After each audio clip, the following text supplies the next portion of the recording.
Welcome and thank you for taking time out of your busy schedule to join the Silver Fox Advisors for our final Lunch and Learn program in 2021.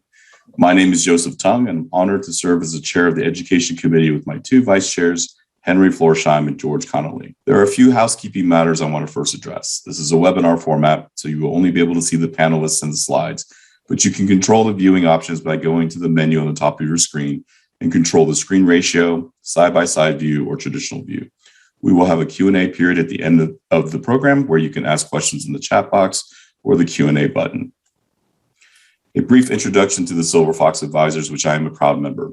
We are a group of experienced business leaders that advises, consults, and mentors a Houston business community since 1986. Our goal is to empower business owners to become successful, and we are excited to celebrate our 35th anniversary in 2021. Our leadership council is made up of our president, Donnie Roberts, vice president, Doug Thorpe, and Chairman Bill Herman, along with 6 committees that include business engagement, education, organization outreach, operating, membership, and marketing. I'm proud to work alongside Rainey Busby, Herb Coleman, Rich Hall, Lane Sloan, Mary Cole, Gary Henderson, David Newberger, and Gordon Arnold. I also want to give a special thanks to Lynn Rosado, who has been the administrative rock of our organization. Our organization supports 20 CEO roundtables for nearly 200 CEOs across the greater Houston area. That typically meets once a month physically, but with COVID-19, many of our roundtables have pivoted to meeting virtually more frequently or as needed. These roundtables are complimentary to join and provide valuable peer support during this critical time. We also provide these virtual lunch and learn programs and our education series webinars free of charge.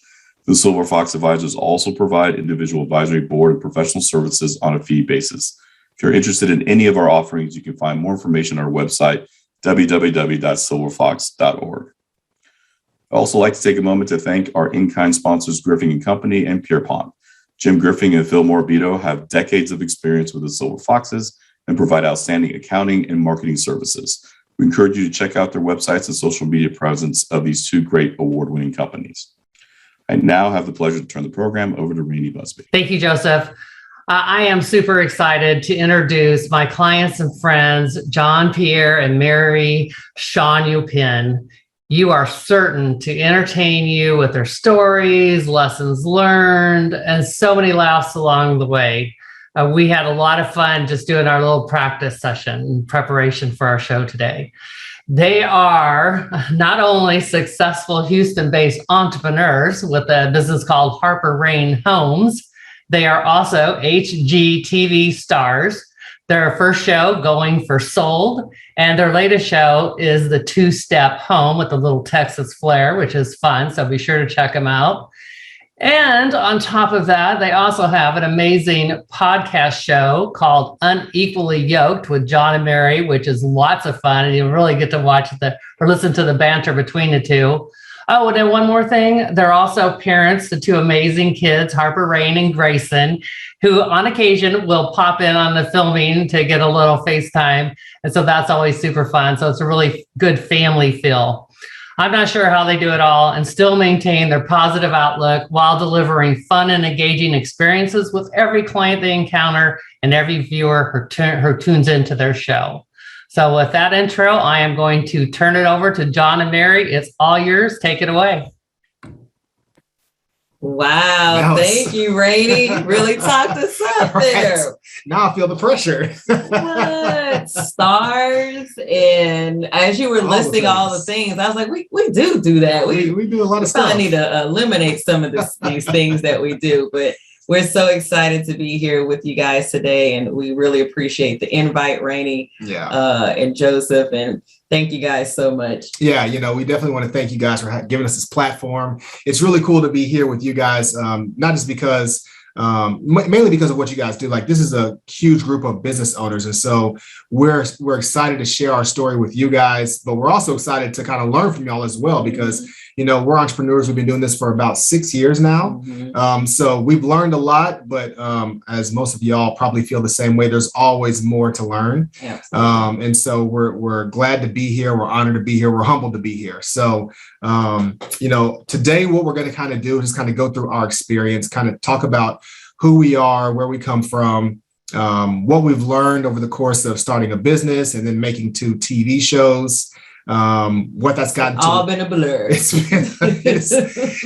happened very fast. Yes. And so kind of talk about where we are now, and then given all the things that we've learned and what we hope to learn going forward, where we see ourselves going forward in the future. I think one of the cool things that makes our journey unique is that, most of us get to learn how to run a business in the privacy of our own world.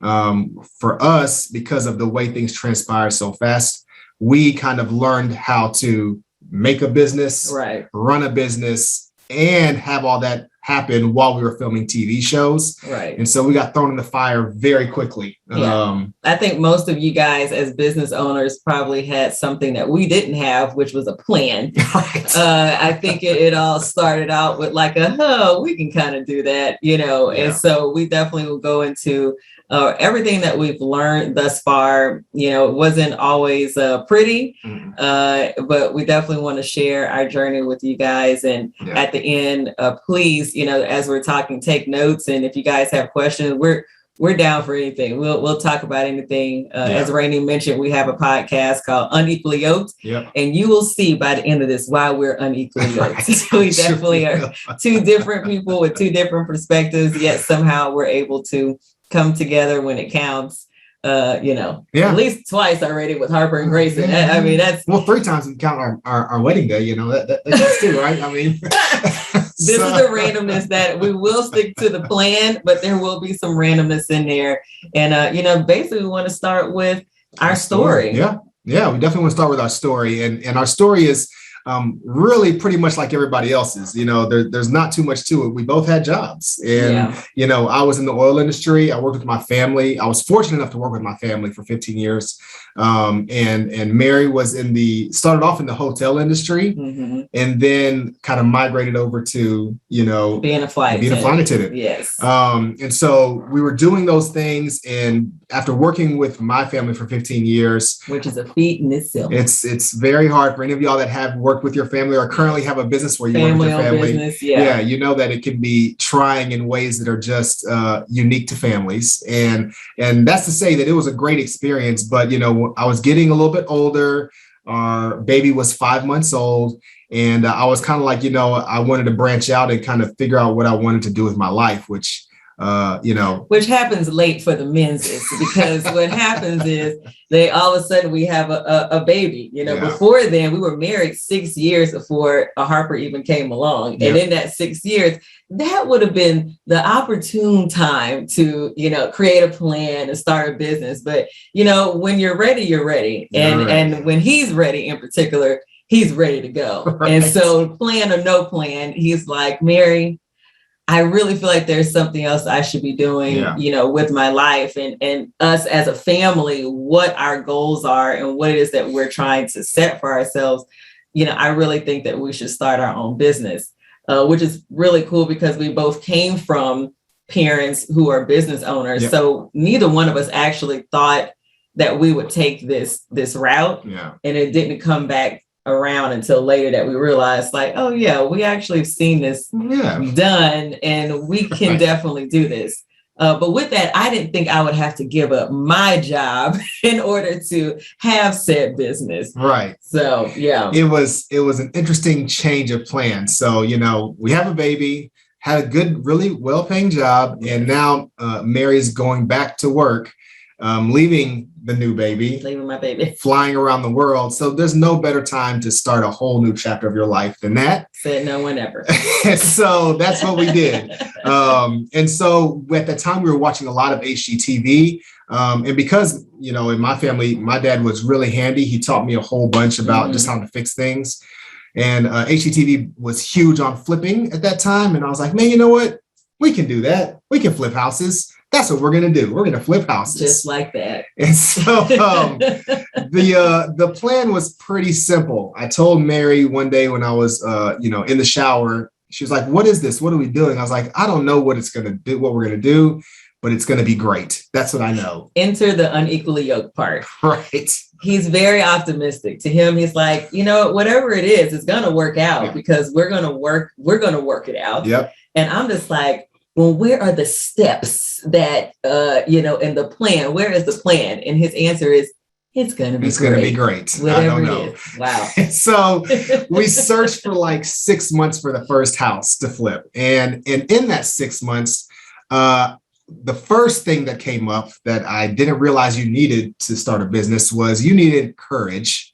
And I was very short on courage. I thought we were going to be going for bold. We ended up feeling like we were going to be going for broke because I had absolutely no idea what to do, how to buy, why to buy, or anything like that. So it became this first leap of faith was just step out there, get over the fact that you're scared, get over the fact that you have no idea what you're doing, and just go for it. Right. And so we did that. We ended up buying our first house.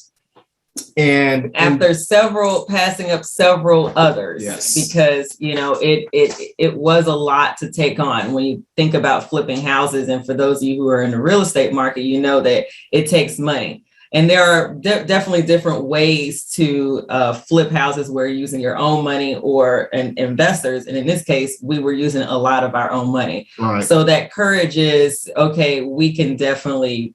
There's a huge possibility that we're going to fail. We're gonna lose. Yeah, we're going to lose. Right. So, he definitely called me a couple of times when I was on the road and saying, I don't know. Should we do this one? Should we do that one?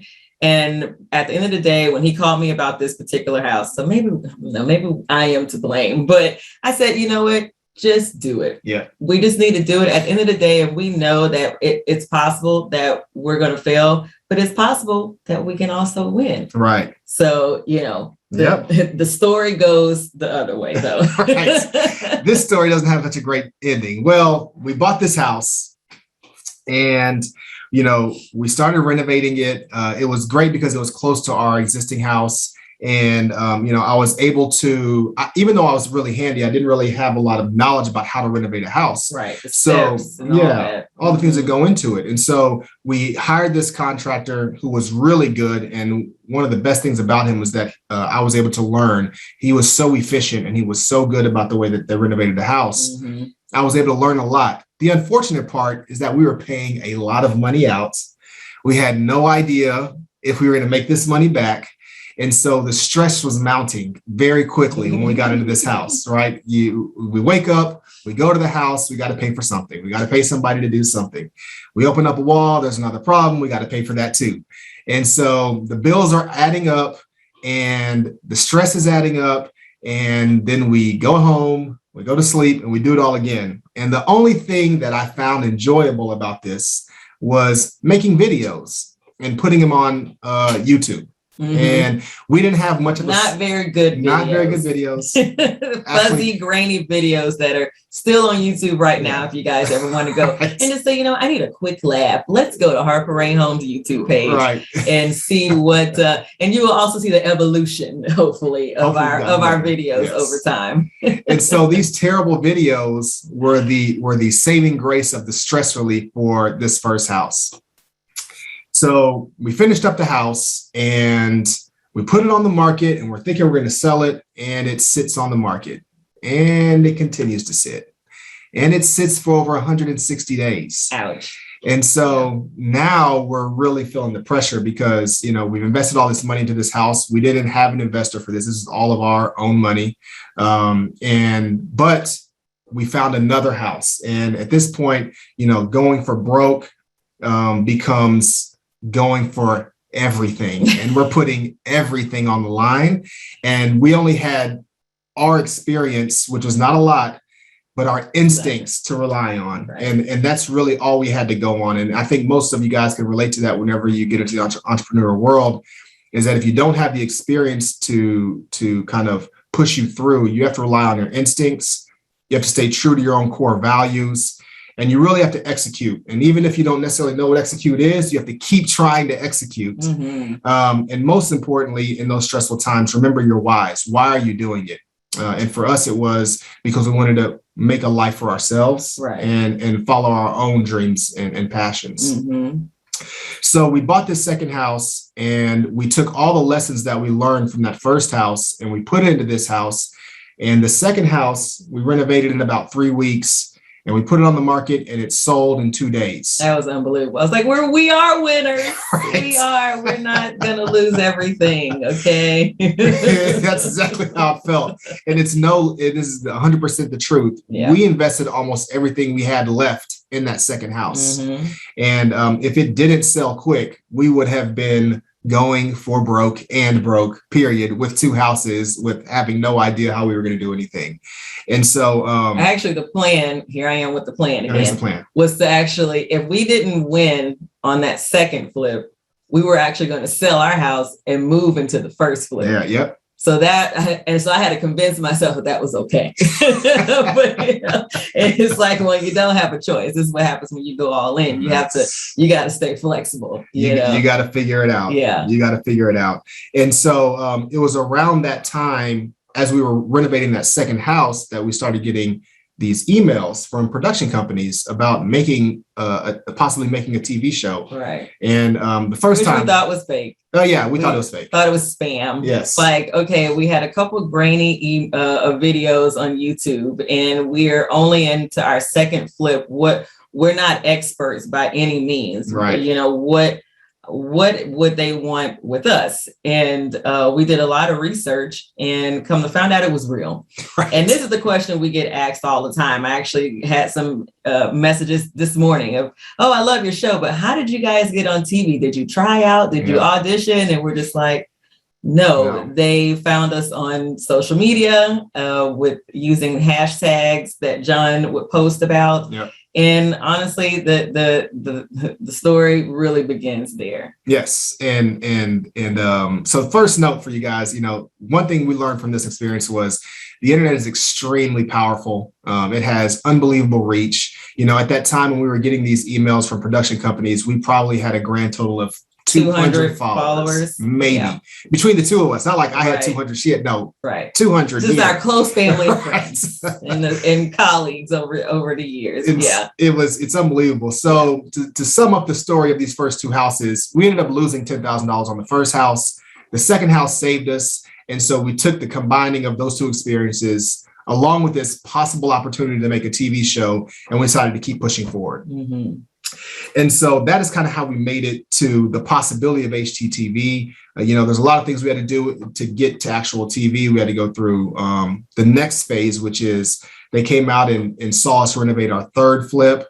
We went back and forth with the production company, and finally we got greenlit for a pilot episode, which was super duper cool. The cool part about this was that, thinking about in terms of time, we renovated these first 3 houses from the time that Harper was 5 months. Yes. To when Grayson was being born, which is about 2 years later. So over the course of 1.5 to 2 years, we renovated 3 houses.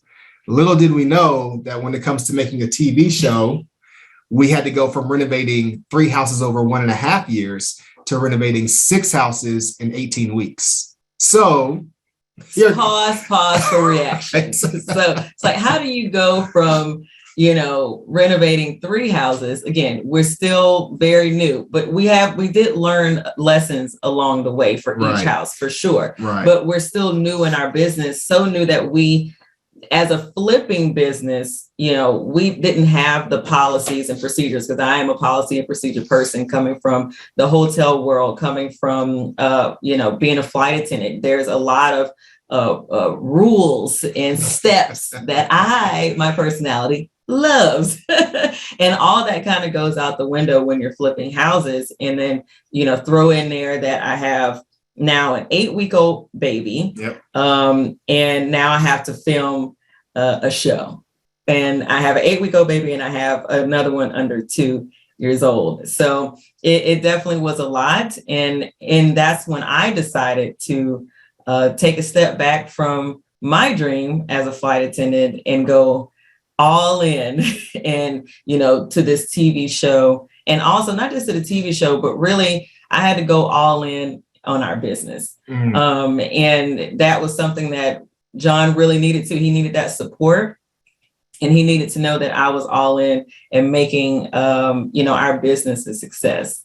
So you want to start with the stories of the show? Yes. So how do you go from renovating 3 houses in a year and a half to 6 houses in 18 weeks? Well, first answer is you have to do the work. Yeah, do the work. And there's a lot of work. And we were still short because we had just really been owning the business for 3 houses. We hadn't figured out how to make procedures and processes. So it was really doing the work. And that work was blood, sweat, and tears, literally all 3. Oh, yes, at the same time. At the same time. Yes. That was going for sold, and we learned so much. We had to learn so much just to get through. We also had to drive ourselves to the brink of insanity because we had to work so hard. We had a very small team of people. We had a very small crew that was helping us, but the experience was unbelievable. And it's so weird to say those 2 sentences at the same time, but it really was an unbelievable experience. And we learned a lot. And so the first show finishes, it airs on TV. We think we've made it. This is awesome. It's fantastic. We're on HGTV, and we get the call that show is not going to be renewed. So now we're back to square one, and literally square one, because we don't have a lot of plans. Right.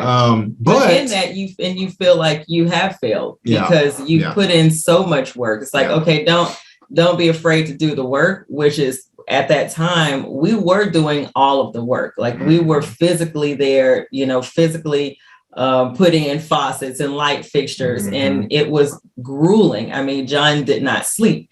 And again, we didn't sleep anyway because we had 2 small children.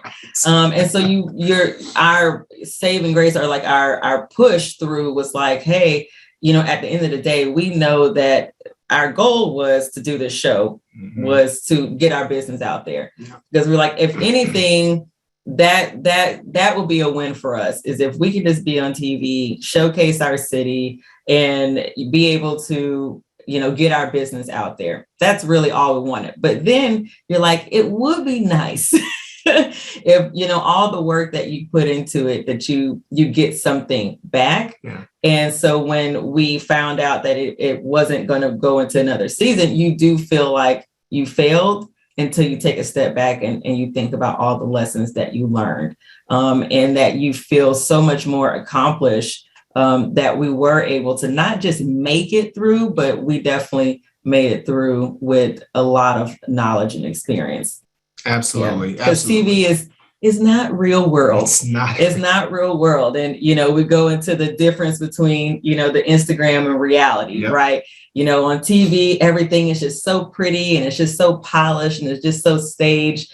And it's like, that's, the end, sure, it is definitely is the case, but leading up to that point is not. No. And that's what we were just talking about, just the work that it takes. And just as business owners, I'm sure you guys can relate to that more than anything. Yeah. It's going for sold, we get the bad news that it's not going to be renewed, but they give us an opportunity to make another show. And the exposure from going for sold kind of led us from doing flips to getting into renovations, because people really loved the designs that Mary was putting on TV. And so in that little window, and it was a very small window between finishing going for sold and making, 2 steps home, we tried to learn the lessons from going for sold and implement them into our business. Well, we went from renovating 6 houses in 18 weeks for going for sold to the next jump, which was 2 steps home, became renovating 16 houses in 24 weeks. So do y'all see the jumps there?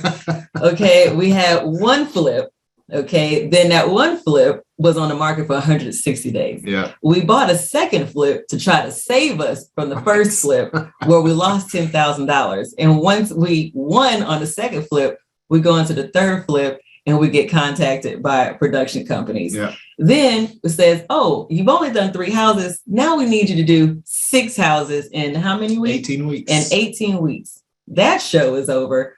We made it. Wow. Now we're at like 9 houses total. Oh no, now if you could please do 16 houses in 24 weeks. In 24 weeks. So just thinking about the leaps and bounds that are happening, and the adjustments that we're having to make, while also, again, let's go back. What didn't we have? A plan. We didn't have a plan. No plan. No business plan. But it's going to be great. That's you have to remember. It's going to be great. That's what he said. That's what he said. It's going to be great. We go from, flipping houses, which we're our own bosses. Yeah. Right. Yeah. To then after going for sold, like John said, we were getting contacted by, just love Houston so much for, supporting us. Again, our goal was just that, to get our business out there, and not as working as a client-based business. We were hoping people would sell us their homes. Right. So it's like, oh, wait, now we're changing a business model that we didn't have to begin with. And now I have to now create my own design business on the side and take on clients. So then here comes Two Step Home, and, we will then be working with clients. So I said, wait a minute, for real, we need a plan. And so thankfully, this is where Rainey came in and saved us. So, hiring a business coach, having someone to mentor you, this is definitely something that we are huge proponents for now, after being in that fire, wanted to create those processes and procedures to help us, get through working with going from 6 houses to then 16 houses. Exactly. And so that entire experience kind of begets the next question. Well, you had a lot. What did you actually learn, right? What did you come away with from all those experiences? And like Mary said, the biggest thing that we came away with is that we needed to create processes. You have to. So many times over the course of making those shows, all the problems show up, just like it does for anybody in the entrepreneurial world. You have problems. And for us, what ended up happening was every time we had all these problems come on us, we end up having to start all over again. But because we didn't have any processes in place, we were literally recreating the wheel to get going again, while trying to film a show, while trying to renovate houses, while trying to stay alive, while trying to not kill each other, while trying to raise babies, like all these things. And so got to keep the children alive. At the very least. And so now, where we are now is we've been really investing in something that Rainey has taught us, which is, working on our business, not necessarily working in it. We spent the last 5 years working in it. And now we're really concentrating on working on our business, creating processes, not so that we can do it, but trying to think forward. So whenever we bring somebody else in, they can do that process without us having to be there. Right. And so doing that is kind of where we're focusing a whole bunch of our time and energy. Secondly, as we've already mentioned, Miss Rainey, find a mentor, find a coach. You have to have somebody that can help you learn and help you and guide you to what you're trying to get to. When we were going through this whole thing, not many people get a chance to make a TV show and grow a business at the same time, but that doesn't make us unique to where we can't learn from other people and have people coach us. And so, it's like therapy. You need that outside perspective. Yeah, for absolutely. Sure. You have to have a mentor, you have to have a coach, and we've been extremely grateful to have not only Rainey help us through that, but also just have people that we've decided to start leaning on for questions and like just mental health, like just, man, I'm having a bad day. Who can I talk to? And so having a mentor and having a coach is a big deal. And then the one thing that it started off as a dream, a very general, wide dream of it's going to be great. Mary has been great about this, manifesting your dreams, not just saying it's going to be great, but actually have a goal and have a dream that is attainable, but also almost not attainable, so that you still push forward, right? Right. I'm really big on, as you see behind me, this is my vision board. I'm really big on manifesting your dreams and making, thinking about your dreams and saying, man, you know what, I'm actually not dreaming big enough. And that's where, as a team, John is definitely more of the dreamer. But when you're a dreamer, you definitely need someone else. Luckily, he has me, and luckily we have Rainey to help, execute those dreams. Yeah. And so there's nothing wrong with those business owners, and we know a lot of them, that have such great ideas. And you talk to them, you're just like, yes, like, we'll do it then, and they're just like, because they don't know how to do it. Yeah. It's just a dream. So, starting with that dream, but then take it to the next level and find someone who can help you execute those dreams. Absolutely. And so that's kind of where we are at the moment. We're creating our processes. We're leaning on our mentors and leaning on our coaches. And then we're really focusing in and manifesting our dreams and trying to curate the path to get to them, not just saying they're out there, but not really knowing how to get there. Right. But of course, that leads us to where are we going? Like, where are we going? What's the point? Oh, yes. Yes. Right? Well, and also, yes, finding your tribe, finding a good group of individuals. We can't express that enough. In the previous slide, we talked about doing the work, and we did a lot of the work ourselves. Yeah. But at the end of the day, if you want to grow your business, you really need to find people, good people, because it's hard. This is your business is your baby, and you put so much into it that it's really hard for to control people like myself and even Joseph admitted yesterday. It's hard for us to let go of your business, but you do have to trust and lean on other people and bring in people to really help your business grow. So definitely find your tribe, find those people, find the silver foxes out there, silver fox advisors that can really help you, build your business up. Yeah, investing in people is a huge part of our future. We won't be able to expand our business. We won't be able to do the things we want to if we don't have the people around us. Absolutely. And so going back to creating processes, that's going to help us find the people. And we've got a couple people, but we're looking forward to adding more because that's really how we're going to find our success. And finding people, one of the things that I think is really important, one of the things that's really important to us is the whole idea of finding people that are going to be good for you, but also finding people that you can be good for. And not just, how can you help me? What can you do for me? No, how can I help you? Because everyone has dreams. Right. Like every person who works a job has a dream. Maybe their dream is to be in that job forever. Maybe that dream is to be their own entrepreneur. In the end, we want to be as helpful to the people we bring into our business as they are for us. And so, having that ability to go back and forth and give and pour into other people is a really big deal for us.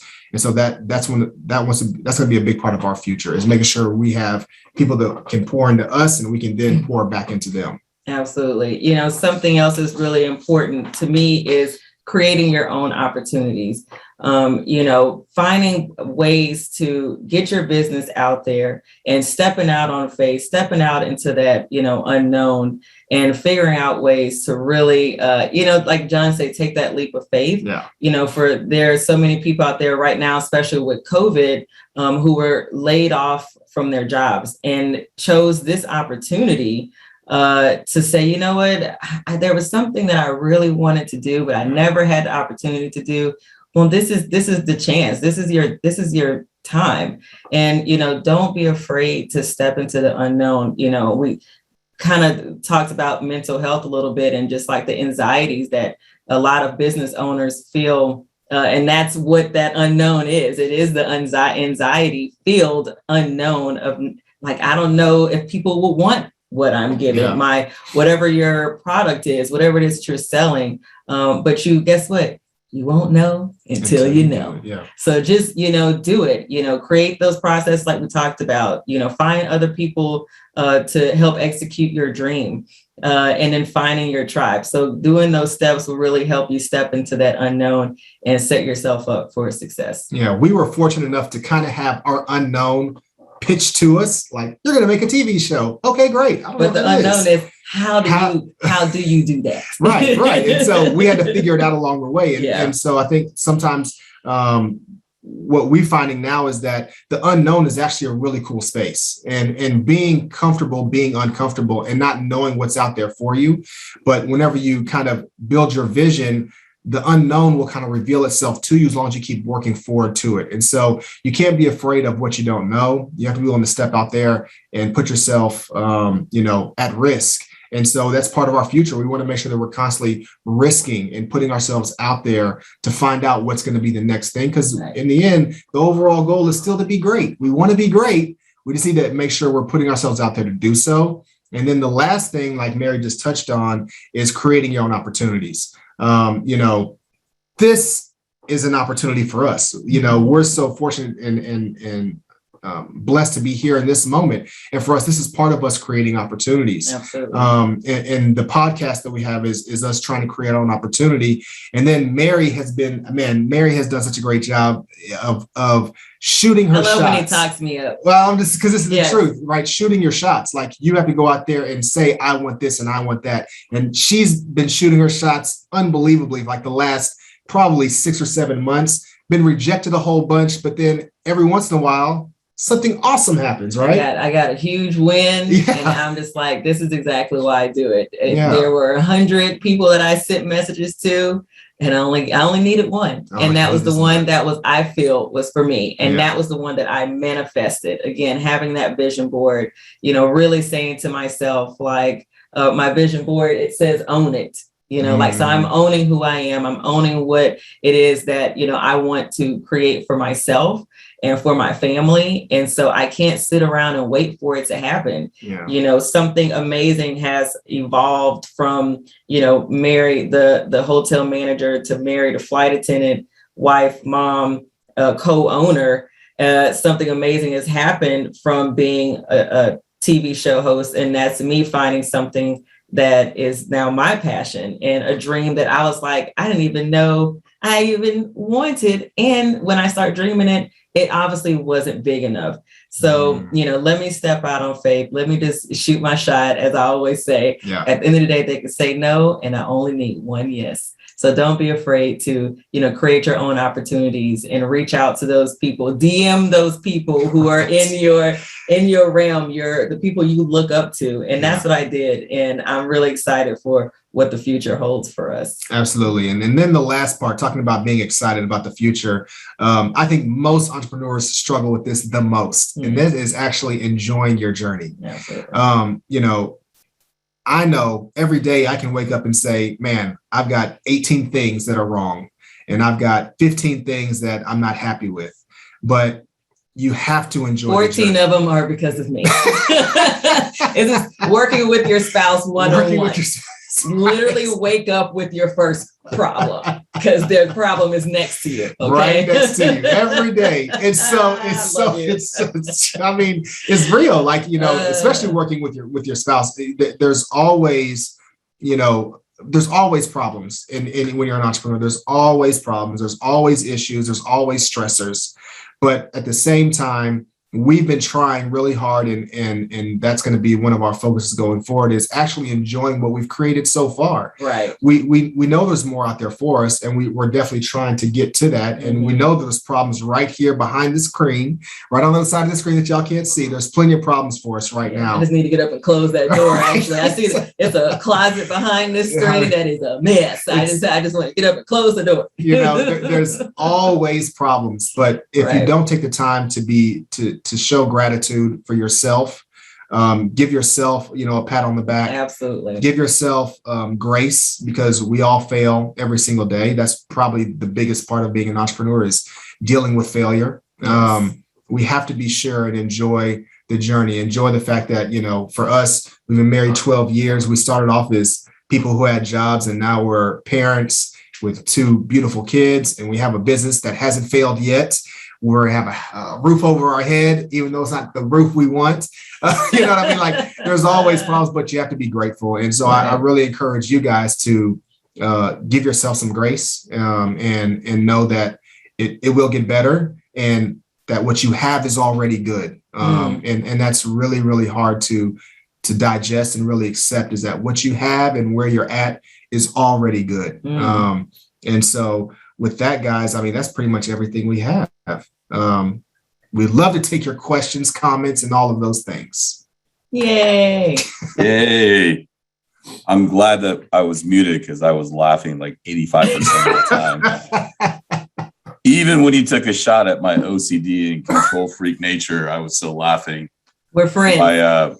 My new wife, I just got married a few weeks ago. She's around the corner. She's also laughing too. So I'm really glad that when you said you wake up and go to bed with the problem, right? The problem's right next to you. It's right next to you. we haven't taken the leap of faith to run the business together yet, right? So we're still working on it. We obviously haven't popped out any kids yet either. So we might take your approach and take 6 years and do no business, right? And then wait till the kids come and then get to it. Right. Because, we all have a great plan until you get, what's the famous saying? Everybody has a plan till you get punched in the face. That's Mike Tyson. It's Mike Tyson. Yeah. That's great. That is fine. So that was outstanding. It was wonderful presentation, obviously from the heart, and a lot of insight that it was really nice to hear. And I'll be honest, I haven't seen the shows. But doing a lot of other people. That's why they didn't pick it up. That's why they didn't pick our show up. Okay. I'm gonna check out the YouTube videos first, then I'm gonna watch the shows.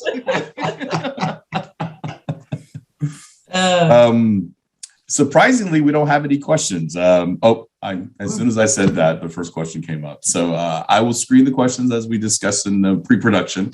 Yeah. The first question is clean. It says, how many hours per week went into TV production? Oh man. So actual TV production, because the production, just like any other job, production teams work hours. So, they're usually, cameras are around between 6 to 10 hours a day. But the job still has to get done. So, part of production is you're actually renovating multiple houses at the same time.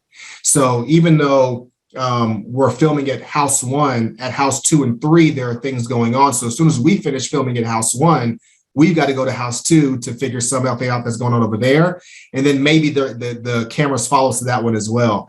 And so overall, we're probably looking at camera hours, 6 days a week, 8 hours a day. That's 48 hours of camera time. But our hours of actual work time was probably closer to 80 or 100 hours a week. But to also give perspective, you spend, depending on the size of the project, you spend anywhere between 6 or 7 weeks on each house that you're kind of doing simultaneously. 7 weeks of work equates to 1 hour of TV. So we did, for the pilot episode, it was an 8-week shoot that particular house, which, by the way, I have to say this is a big universe moment. We forgot to mention this. The house that we renovated for our pilot episode. Yeah. Are y'all ready for this? Yeah. It was the house next door to our very first flip. Yep. By happen chance. It was the weirdest, scariest universe thing. I think we're actually where we're supposed to be. It was like a redemption. Yeah, it was. It was our second chance to win. And we won on that one. We were able to come back and do it right. So that was a really huge moment. But we filmed that one for 8 weeks for a 30-minute show. Yeah. So that was 5 weeks. 5-week renovation. That was 8 weeks. Yeah, man. That was going for soul. That was back in the beginning. Fast and Furious. Oh yeah. So if Lynn wouldn't mind forwarding the deck 1 slide, because our next question was asking for links to the podcast, and I just want to make sure you guys got your social media information out there.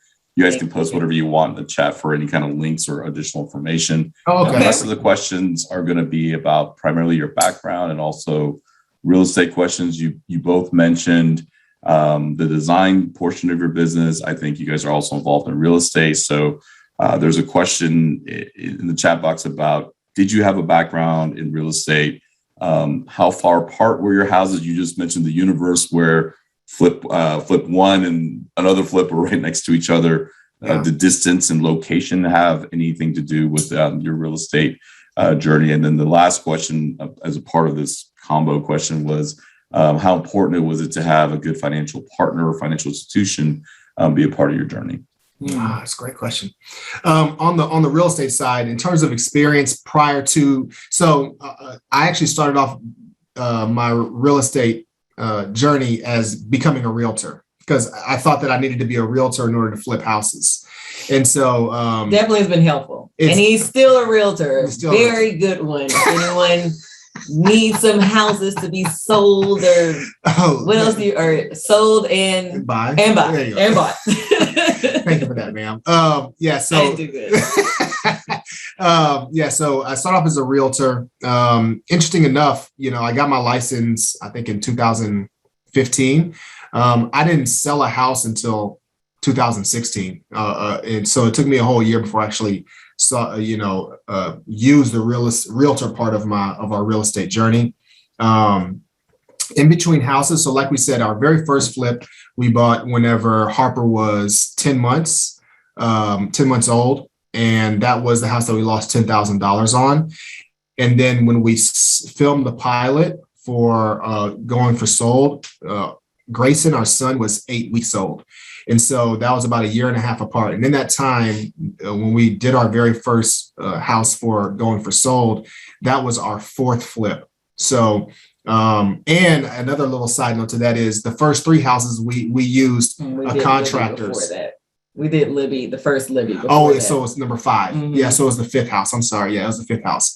And so Going for Sold, the pilot episode, was our first house where I was 100% the contractor all the way through. And so then in terms of locations, we've renovated houses pretty much all over the greater Houston area. So between the both shows and then there's our own personal renovation experience, we've gone everywhere from Sugar Land to Katy to Conroe to Humble. The only places that we haven't really gone is the east side of town, which is like the Pasadena, Baytown area. And then South Houston. We haven't done a lot of 45 South because we live on the north side of town. So mainly west, north, northwest, northeast, southwest sides of Houston. We love Oak Forest. Oak Forest is fantastic. We've done quite a few houses there. We did a couple houses in the historic district as well, near downtown. So we've kind of been everywhere. And that's both for buying and selling and for renovations and flipping. Financial institutions? Oh, yeah. Well, one part of our plan we totally did not get into was financials. So yeah, we just jumped head in and didn't know what we were doing at all. We are actually, to be perfectly honest, when talking about working on our business, we are now really trying to delve into making sure that we're doing everything quote unquote by the book in terms of making sure that we are in track of every single dime going everywhere. Whenever you're renovating, 6 houses at the same time and you're a very small company, it's really hard to track all those things because you're just trying to make it day to day. And so now we've actually invested the time and energy into making sure that we're on top of every piece of the financial puzzle. And so that's been part of our growth, is just going from being a small company of trying to figure it out to we're doing a whole bunch of stuff, but we've got, hundreds of thousands of dollars out there flying around between different houses. How do we, track everything? Oh, we didn't do a great job the first time around. Let's get a little bit better the second time. And now we're like, okay, we've got to make sure we nail this down to a T. And so that's also been part of our journey is making sure that we are financially sound as we move forward. Awesome. Your business advisor decided to put a question in the chat box. Rainey wants you to, if you can share some details on how the 2-step home process works for anyone that might be interested. Yeah. Yeah. So 2 Steps Home, when Joseph goes and watch it, is about maybe this will let me sell you on it. Date night for you and the wife, new wife. She would love it. She's gonna have so many ideas, and she's gonna call me and say, "I want Mary to do all those things." Okay. So basically, we help clients, sell their first house. Right. So in selling their house, usually, like most of us, you live in it for so long, there are things that need to be updated in order to get it ready for the market. And so we come in and I stage the houses and John then sells them. Mm-hmm. So then you can use those profits to then buy your second house, which is your quote unquote dream home. And then we take the profits from the first house and use that to renovate your second house. Right. So that you're making a smart investment and you get the home that you want. Right. It's personalized completely to you and your family's needs. Yeah. And you get to go on a couple of journeys with, different families from, thankfully we live in Houston, super diverse, love our city. Yeah. And so you get to go on a journey with a couple of different people and see, what their dream home equates to. It ranges from $150,000 home to $1 million home. Again, why I love the city of Houston. Yeah. You know, you definitely can get, it's something for all of us. Although I will say $150,000 houses now, not too many of them, y'all. There are not too many of them. Those are for the investors. So in honor of Halloween, our next question is, what was the biggest surprise when you opened up the walls and saw what was or wasn't behind those walls? Oh, yeah, man. I think the biggest one, so going back to Going for Soul, there was a house with a yellow door, and we opened up the walls of that house. This is a house in the Third Ward area of Houston, built in the 1950s. And we opened the walls, and probably 20% of the walls that we opened, or 20% of the walls, because we opened up almost all of them, were damaged from termites.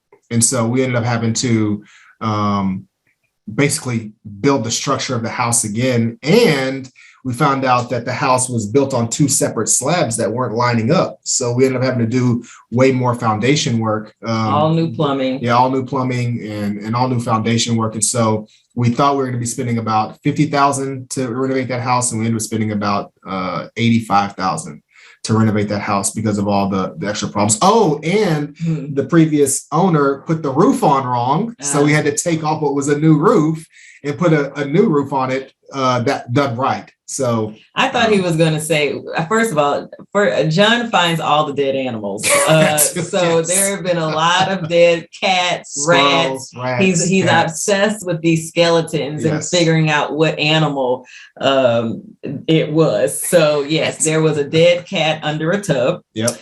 There was that a squirrel? Yep. It's some weird stuff going on. So yeah, if you hear a squirrel in your attic, please call somebody, because you don't want to have to find that skeleton later on. Don't call me. Don't call me. Don't call John. Don't call me. After it's dead, I'll come. Not before. Right. Yeah, we can't help you. It's still alive. Right. I'll tell you all, it was so much fun. My husband was joining me as well because we were cracking up, and I knew you were going to knock it out of the park. And I miss seeing you guys. I know you've been so busy with the show, but gosh, thanks so much for taking the time and sharing all your great stories.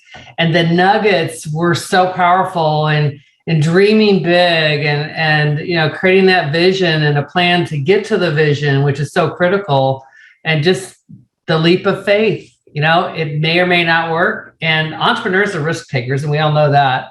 And so that was really cool to hear it just straight from your perspective and what you lived through. And I remember we were preparing for the second show, and John, when you put that whiteboard together and you were showing, let me show you how 16 homes is going to work. And I'm sitting going, how is that? Yeah, it was crazy, man. It was crazy. We made it. We made it. You did. You guys are awesome. So I just wanted to add a little thanks in there and how much I appreciate it. And I know all the audience does as well. And I'm sure everybody enjoyed a nice laugh for the day. Good. Thank you so much. We're happy. We're happy to be a part of it was a safe space, talking to individuals who know exactly what we've been through and also what we are currently going through. So we love being a part of this. Absolutely. We'll make sure and drop our links in the chat room for everybody. Leslie already took care. Oh, yeah. She already did that. There we go. Thank you, Leslie. Find your tribe. Marketing lady. I was about to ask, who's Leslie? She's doing a great job. Yes. So she's a little bit of closing housekeeping matters. This webinar is being recorded. It will be put on our website, silverfox.org, but also all the website for Harper Rain Homes is also in the chat box, along with all the social media links for the Tjon-Joe-Pin's businesses. So if you are looking for them on Instagram, Facebook, YouTube, or if you are the podcast, and if you're like me, you haven't seen their show, you should go check it all out. But again, thank you everybody for joining us for our last installment of the Lunch and Learn programs for 2021. Please come check out our website for our programs in 2022. And unless there's any other questions or comments, I'm going to give you 6 minutes back for your lunch hour today. There you go. Nice. We'll take it. Thank you, guys. Have a wonderful day, everybody.